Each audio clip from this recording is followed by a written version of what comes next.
Salut à tous et bienvenue pour cet épisode, le 3e de la série sur le télétravail. Et on va parler aujourd'hui des meilleures habitudes pour télétravailler chez soi.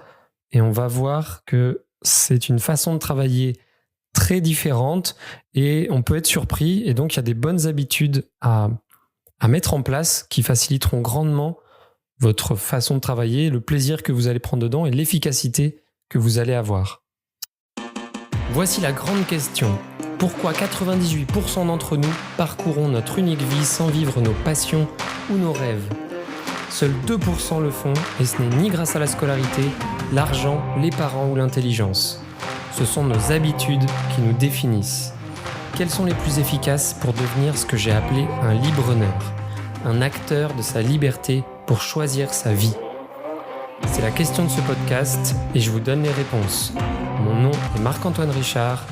Bienvenue dans la tribu des libre-preneurs. Allez, c'est parti pour ce dernier épisode de la série sur le télétravail que l'on fait en ce moment. Et on va parler des habitudes pour réussir à télétravailler, à travailler efficacement. Puisque, on l'a vu dans les autres épisodes, en 2017, uniquement 3% des salariés télétravailler un jour par semaine. Et là, on passe avec le premier confinement à 34 personnes qui se retrouvent à télétravailler toute la semaine. Donc, ça fait un bond énorme et c'est un mode de travail qui est nouveau pour à peu près tout le monde. Et puis, c'est quelque chose qui est vraiment différent avec d'autres challenges, mais on a toujours les mêmes objectifs en termes d'emploi, en termes de projet, c'est qu'on doit réussir les missions que l'on nous donne et donc il faut réussir à s'adapter à ce nouveau mode. Et c'est vrai que c'est assez différent, surtout les premières fois où on s'y met. Moi, je me rappelle quand, donc il y a 6 ans, quand je me suis mis à mon compte et que je me suis retrouvé seul devant mon ordinateur, je me sentais un petit peu bizarre, je savais pas trop quoi faire, par où commencer, comment m'organiser. Et le fait d'être chez soi, c'est vrai qu'on est dans son espace personnel dans lequel habituellement on ne travaille pas, on est en train de faire des loisirs, de s'occuper, de vaquer à ses occupations personnelles, et on n'est pas du tout dans un mode de concentration ou de réflexion comme on a habituellement dans nos espaces professionnels, dans nos locaux, dans les bureaux de votre entreprise ou de votre établissement. Donc c'est tout à fait normal au début de se dire mais comment est-ce qu'on va faire ? Comment je vais réussir à travailler assez ou à remplir mes objectifs alors que j'ai toutes ces tentations et ces non-habitudes professionnelles chez moi. Et c'est tout à fait normal de ressentir ça, surtout les premiers temps. Donc là, moi maintenant, ça fait 6 ans que je travaille de chez moi, à mon compte. Donc au fil de ces années, j'ai trouvé beaucoup d'habitudes possibles. J'en ai testé beaucoup. Et je vais vous en donner quelques-unes qui me paraissent très importantes, surtout dans la situation actuelle où les personnes découvrent le télétravail. Donc ça passe par des outils ou des actions à mener, mais voilà, qui permettent vraiment d'être plus concentré, d'atteindre ses objectifs tout en restant motivé, restant un petit peu dans le plaisir de travailler chez soi.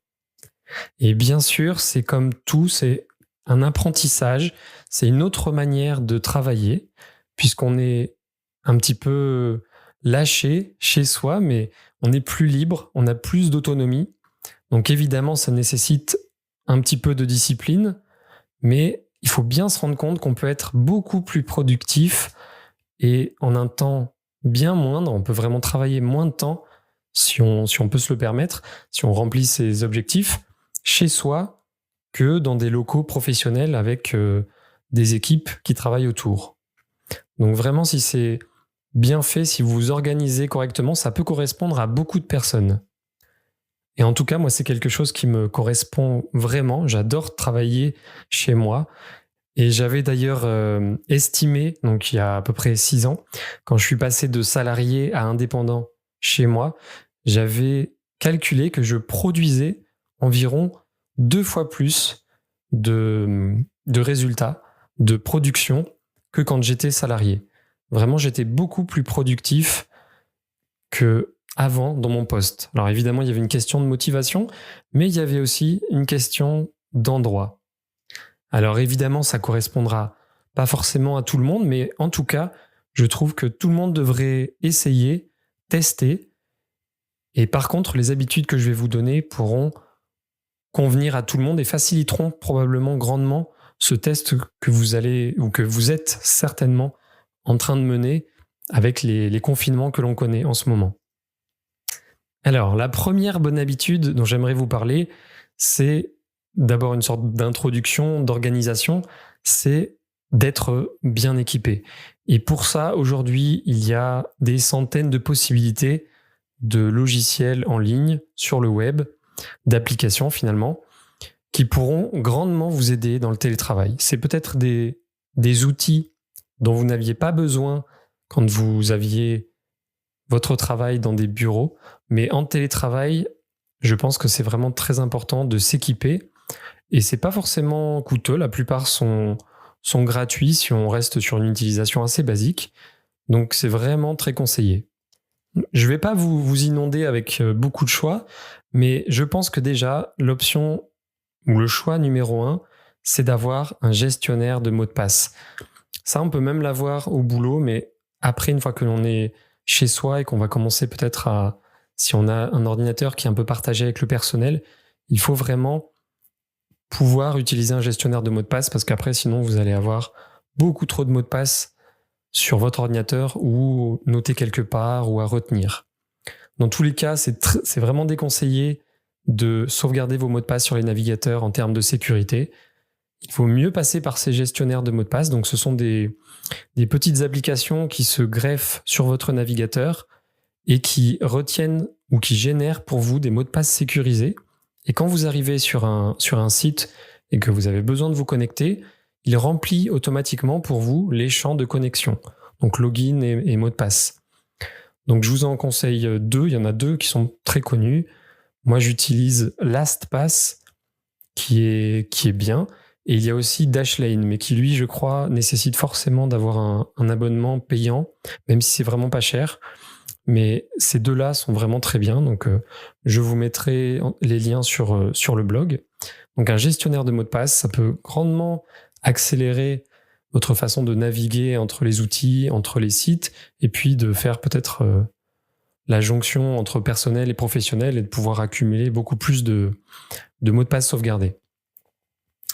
Ensuite, vous avez évidemment les suites bureautiques. Donc peut-être que vous êtes équipé, peut-être pas. Il y a beaucoup de personnes qui sont équipées avec Microsoft Office ou des solutions gratuites. Là, en ce moment, il y a la suite Google qui arrive très, très fort dans beaucoup d'entreprises, qui prend un peu, même beaucoup de parts de marché à Microsoft. Et moi, c'est le choix que j'ai fait il y a quelques années. C'est vrai que c'est très bien. Donc, ils ont changé de nom. Je crois que là, maintenant, avant, c'était Google G Suite. Maintenant, c'est Google Workplace. Et en fait, ça vous permet d'avoir toute la suite Google, dont les visioconférences, dont un stockage sur le Drive qui est plus important, et tout un tas d'outils, les équivalents d'Excel, de PowerPoint et de Word, mais tout est connecté et en ligne, donc ça vous permet d'avoir peut-être sur votre station professionnelle ces outils-là, et tout est synchronisé avec aussi votre ordinateur ou vos outils professionnels. Donc ça permet de faire les jonctions plus facilement. Microsoft s'y met aussi, mais je trouve que c'est beaucoup plus lourd et ils sont encore un petit peu dans cette transition-là. Si vous avez besoin d'outils pour gérer vos tâches et pour pouvoir suivre vos projets avec vos collègues, vous avez Asana et Trello qui sont 2 très bons gestionnaires de tâches et que j'ai utilisé les 2 très longtemps. J'utilise Asana aujourd'hui. Les 2 sont très bien. Allez voir, c'est vraiment un outil indispensable, notamment quand on veut travailler en équipe quand on est plusieurs sur un même projet. Ça permet de se répartir les tâches et d'avancer avec quelque chose de visuel beaucoup plus facilement et de se tenir à jour sur les tâches que l'on fait, les to-do list, ce que les autres font. Ça me paraît vraiment très indispensable. Et enfin, si vous devez mesurer votre temps, peut-être qu'on vous le demande, vous avez un outil qui s'appelle Toggl, T-O-G-G-L, qui permet de vraiment de mesurer, de catégoriser votre temps. Peut-être que votre employeur vous le demande. C'est un outil que j'utilise, j'en ai déjà parlé dans un podcast, mais ça permet de suivre sur quel type d'action, de tâches on passe notre temps. Donc c'est très intéressant. Voilà, je vous en dis pas plus au niveau des applications, c'est déjà largement suffisant et ça permettra de poser des bases très saines pour télétravailler de chez vous. Donc qui dit travailler de chez soi dit forcément tentation avec tout ce que l'on a chez soi, peut-être en termes de loisirs et d'activités que l'on fait habituellement. Donc là, c'est là où il faut un petit peu de discipline, mais il faut savoir aussi allier les deux pour justement un petit peu assouvir les envies, les tentations que l'on a. Donc pensez à vous réserver des temps de détente, des pauses. C'est très important. N'enchaînez pas votre journée, vous allez vous fatiguer, vous allez petit à petit vous épuiser et être bien moins efficace. Donc réservez-vous des temps de détente dans votre journée. Donc ce sera un petit peu à vous de vous organiser en termes de temps, mais vous pouvez très bien reproduire ce que vous faisiez au travail. Peut-être que vous aviez une pause café avec vos collègues à 10h. Ben vous pouvez faire la même chose. Et puis, comme ça, répartir des temps de pause dans lesquels vous essayez de souffler, de faire peut-être redescendre le stress et pourquoi pas de regarder quelque chose qui vous fait rire ou de lire et qui va vous permettre vraiment de vous détendre et de soulager votre cerveau qui va pouvoir après repartir de façon beaucoup plus fraîche dans les tâches professionnelles. Donc pensez-y, c'est important. Et de la même manière, pensez à gérer vos transitions puisque vous êtes chez vous et il n'y a pas les trajets qui des fois servent un peu de sas de décompression. Donc avant que vos enfants peut-être débarquent à la maison ou que vous ayez à aller les chercher, pensez à vous accorder un temps de transition entre le domaine professionnel et le domaine personnel. Donc là, c'est peut-être faire un exercice de respiration pour vous relâcher, pour vous détendre, et puis poser des intentions sur l'énergie ou ce que vous voulez apporter dans l'heure d'après où vous allez rencontrer à nouveau votre famille. Donc vous pouvez vous dire, voilà, je vais aller chercher mes enfants et je vais essayer d'être joyeux, de profiter d'eux un maximum, de profiter du moment présent et de ne plus penser au boulot. Voilà, ça peut être n'importe quoi, mais pensez à vous accorder des transitions assez courtes. Il n'y a pas besoin que ce soit très long, mais pensez à vous en faire. Parce que si vous enchaînez tout d'un coup, vous allez emmener peut-être le stress de votre travail et puis la tâche dans laquelle vous étiez peut-être très concentré dans votre domaine personnel et vous ne serez pas vraiment dans le moment présent. Vous allez peut-être vous énerver rapidement et ça pourra devenir difficile à gérer au fil des jours et des semaines. Ensuite, j'aimerais vous proposer des habitudes qui seraient en réponse à cette opportunité que vous avez avec ce confinement et le télétravail. Puisque finalement, si vous prouvez à votre employeur que vous êtes efficace en télétravail, eh bien après, quand la situation sera revenue à la normale, ce sera très facile de demander peut-être des jours de télétravail dans votre semaine, puisque vous aurez prouvé que vous êtes efficace, que votre employeur peut vous faire confiance. Et puis pour vous, c'est certainement très intéressant, comme la majeure partie des gens, le télétravail permet de ne pas faire les trajets et c'est une économie d'énergie, d'argent, de motivation. Donc c'est souvent un gain en qualité de vie et en bien-être très intéressant. Donc profitez-en pour faire vos preuves et je vais vous donner 3 habitudes qui peuvent aller en ce sens. La première, la plus importante pour moi, c'est dès le début de votre journée, du moment où vous allez commencer à travailler, c'est de faire les choses, les tâches les plus importantes, les plus prioritaires que vous avez à faire. Vraiment, vos tâches les plus importantes de votre semaine ou de votre journée, c'est bien de définir 1 ou 2 tâches prioritaires pour votre journée. Il faut les faire tout de suite. Dès que vous démarrez, donc le matin, vous allez réaliser les tâches les plus importantes. Alors, c'est peut-être celles sur lesquelles vous ne voulez pas aller, mais je peux vous garantir d'expérience que si vous les accomplissez tout de suite, vous allez immédiatement, peut-être dès 10h du matin, vous aurez peut-être fini cette tâche importante et vous allez ressentir de la fierté. et de la motivation. Vous allez vous dire, ça y est, j'ai effectué ce que je voulais pas faire, ce qui était important que je fasse aujourd'hui, et même si ma journée s'arrêtait à 10 heures, j'ai déjà réussi ma journée. Et ce sentiment-là, ça donne vraiment des ailes en termes de productivité, d'énergie, de motivation. Puisqu'après, tout ce que vous allez faire derrière, c'est du bonus.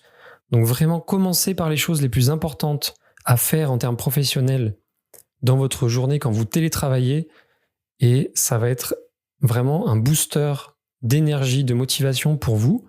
Et puis, vous allez voir que votre productivité va aussi être meilleure. Si vous vous concentrez sur les choses les plus importantes, et bien forcément, vous allez accorder moins de temps aux tâches qui sont moins importantes.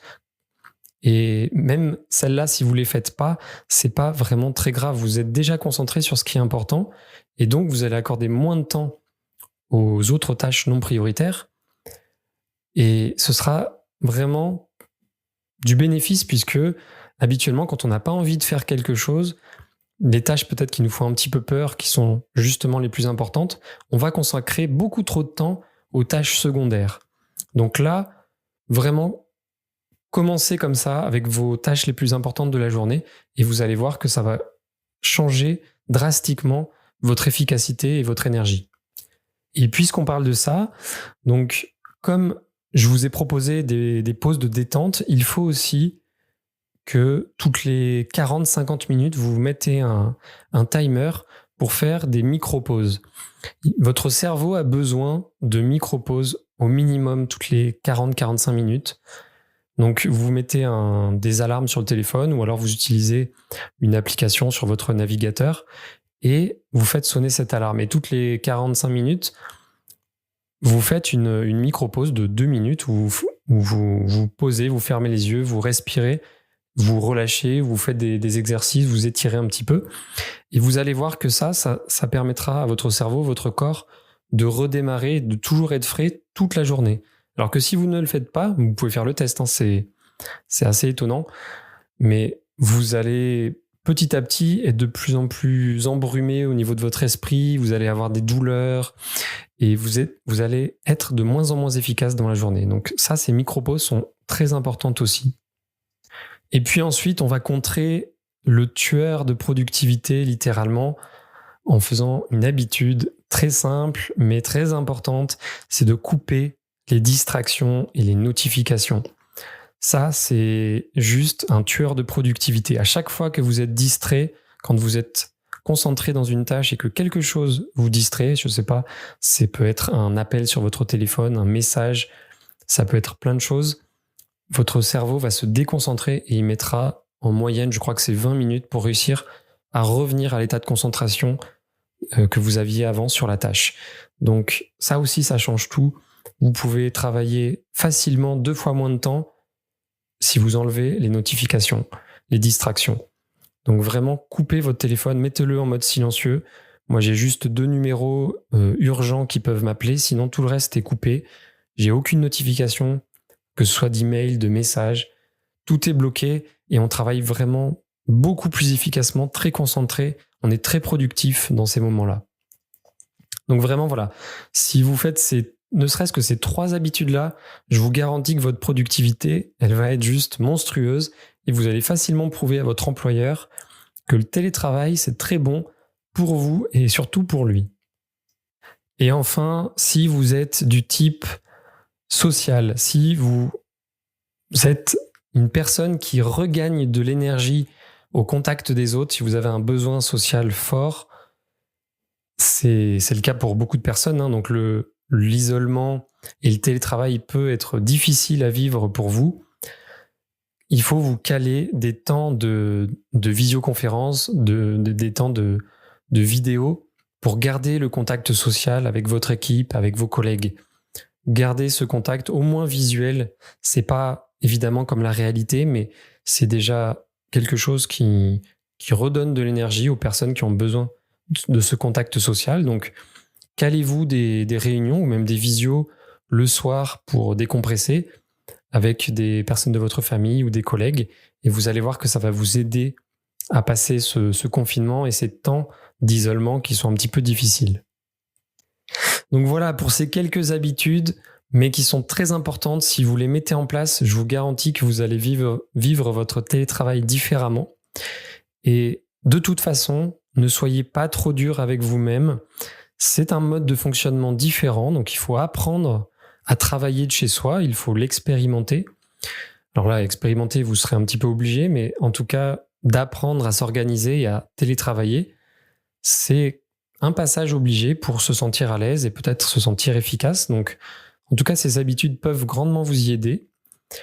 Et dites-vous bien que si c'est nouveau pour vous, c'est toujours une très bonne expérience à prendre et vous allez avoir une progression à plusieurs niveaux grâce à ça. Vous allez peut-être gagner en discipline et puis en organisation ou en séparation entre votre domaine personnel et professionnel. Mais dans tous les cas, c'est une opportunité de progression pour vous. Donc vous allez de toute façon vous adapter, faites-vous confiance et peut-être que ce sera une opportunité pour la suite, pour pouvoir télétravailler et gagner pour vous en qualité de vie. Et si vous avez écouté le podcast précédent sur l'immobilier, peut-être qu'aussi ça vous permettra d'avoir des changements possibles au niveau de là où vous habitez et de pouvoir profiter d'un bien-être supérieur. Voilà, je vous remercie pour votre écoute. N'oubliez pas que je vous mets tous les liens sur le blog libreneur.com. À chaque fois, je crée un article qui correspond au podcast et je mets les liens vers les outils, vers les études que je cite. Donc, n'hésitez pas à aller voir. En attendant, je vous souhaite une bonne journée ou une bonne soirée et je vous dis à très bientôt pour un prochain épisode. Ciao! Si vous souhaitez découvrir et mettre en place des habitudes adaptées à votre profil pour atteindre la vie de vos rêves, rendez-vous sur libreneur.com pour démarrer gratuitement votre première quête. Vous serez immergé dans une histoire avec ses apprentissages, ses défis et ses récompenses. À tout de suite!